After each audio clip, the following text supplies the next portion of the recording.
Then ang gagawin natin, punta tayo sa speed test. Kung wala pa po kayo nito, download na lang po kayo nito sa Play Store. Libre lang naman po yan. Okay, so try natin siya speed test mga boss. Ayan, waiting for network.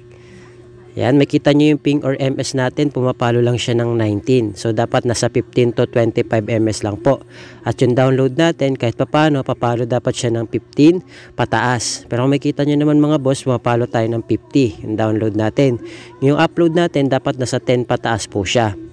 Pero kung makita nyo naman, pumapalo tayo ng 17 to 20. Okay, so kapag ganyan kasi yung speed test natin mga boss, kayang-kaya nyo na mag-play ng 12 hours video na naka 1080p. At pwede rin po yan sa mga online games.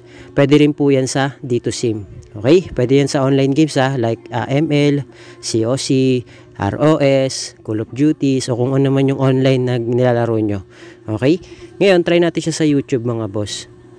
Para matest po natin, hinaan ko lang muna yung volume natin para iwas copy.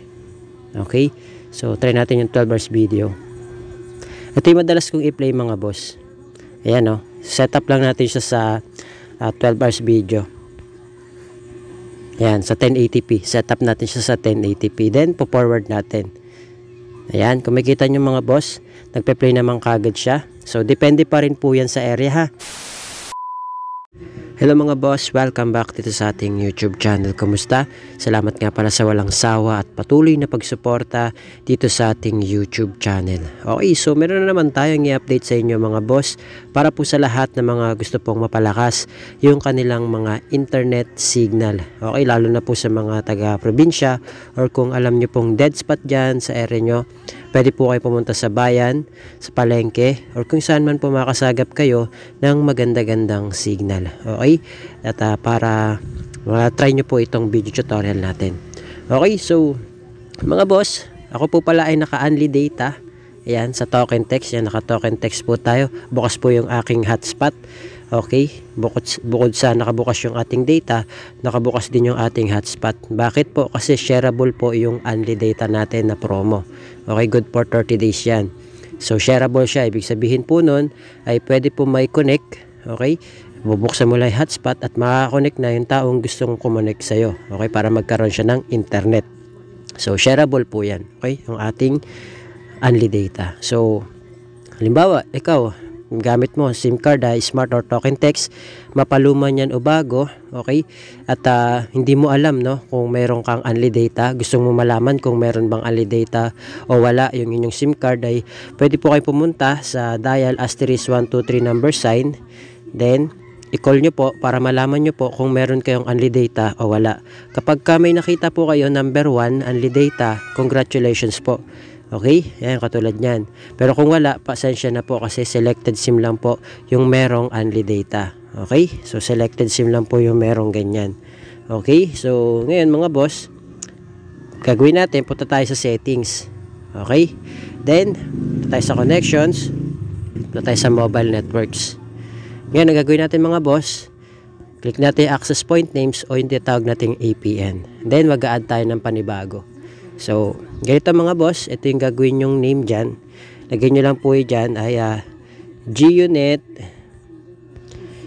APN 5G. Okay? Yan po ilalagay yung name. 5G po siya, it means hindi po ibig sabihin para lang sa mga naka 5G phone at 5G area. Hindi po, kasi yung phone ko po ay 4G supported lang. So, speed like a 5G lang po siya, kaya nakalagay is 5G. Ngayon, kung 5G yung phone mo at 5G din sa area mo, di, mas maganda. Advantage yan, mas malakas yan. Pero ulitin ko po, kahit 4G lang yung phone nyo at 4G lang din yung nasa area nyo, okay lang din po. Working na working po yan. Good for all networks po yan ha. Good for all networks po. Okay? Then, ito po yung magiging APN nya. Lagay nyo lang po dyan ay GUNET. Yan, GUNET. Wala po kayo ibang babaguhin. Yan lang po, GUNET. Ipa-flash ko na rin dyan sa screen para kitang-kita nyo po. Click natin yung OK. Yung username niya mga boss, ito po yung ilalagay nyo. GUNET APN PH 5G 2025. Ayan, yan po yung gagawin nyo. Click natin yung OK. Tapos, yung kanyang password mga boss, ilalagay nyo at GUnit APN PH 5G 2025. Yan, ipapasyo na lang po si screen para kitang-kita nyo po. Click natin yung OK. Tapos yung server niya mga boss, ito po ilalagay nyo, www.google.com or www.google.com. Click natin yung OK. Tapos dito na tayo mga boss sa kanyang authentication type. Authentication type niya mga boss, naka-pop lang po. Ito po yung pipiliin nyo. Yan, pop lang po siya. Okay. Then, dito sa kanyang APN type mga boss, talagyan nyo lang po dyan ay default. Okay, naka-default lang po siya. So, click natin yung OK. Tapos yung kanyang APN protocol mga boss, set nyo lang po siya sa IPv4, IPv6. Yan, click natin yan. Tapos yung kanyang APN roaming protocol, ganun din po. IPv4, IPv6 lang din po. Yan. Then, dito naman sa bearer mga boss, unspecified lang po siya.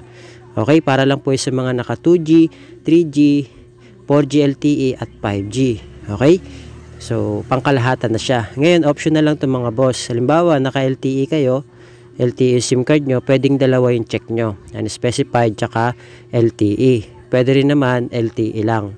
Pero dahil kasi yung video tutorial natin pangkalahatan, so unspecified tayo. Click natin yung OK. Then, isa-save na po natin siya. Click natin yung save.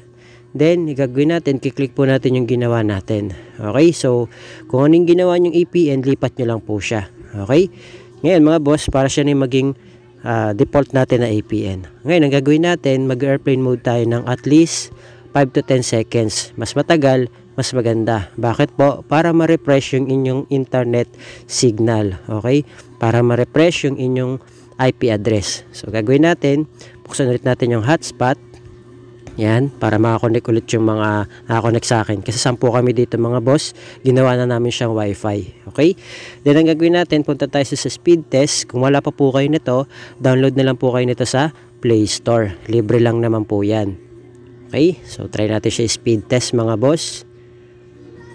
Ayan, waiting for network. Yan, makita nyo yung ping or MS natin, pumapalo lang siya ng 19. So, dapat nasa 15 to 25 MS lang po.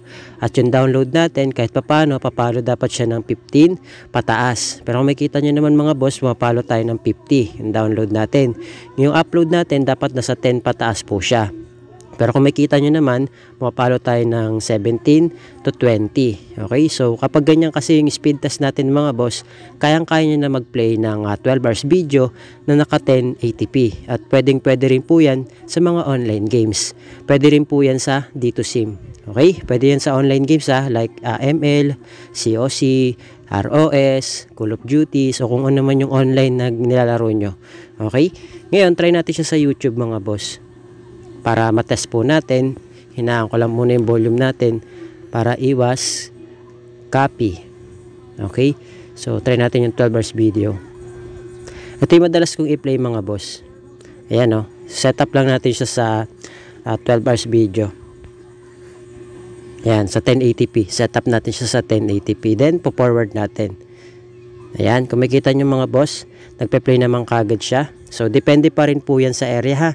Okay, so I hope na gumana po sa inyo itong video tutorial natin. Good for all networks po yan. Kung ikaw ay naka token text, smart, globe or TM, lalo na kung naka dito SIM ka, pwede yan. Sa GOMO, not sure po kasi wala na po akong GOMO. Try nyo na lang po din. Update nyo po ako kung working ba siya or hindi. Okay, basta para to sa dito SIM. Ayan, tested na natin yan. May mga nag-feedback pa, galing pa yan sa Mindanao. May mga nag-feedback, shoutout po sa inyo. Thank you po sa mga nagpi-feedback. So yun lang mga boss, maraming salamat. I hope na gumana po sa inyo tong video tutorial natin. Marami pa po tayong i-update sa inyo, okay, para makatulong po sa inyong internet signal. Okay, so yun lang mga boss, maraming salamat. Thank you, God bless. See you on my next video.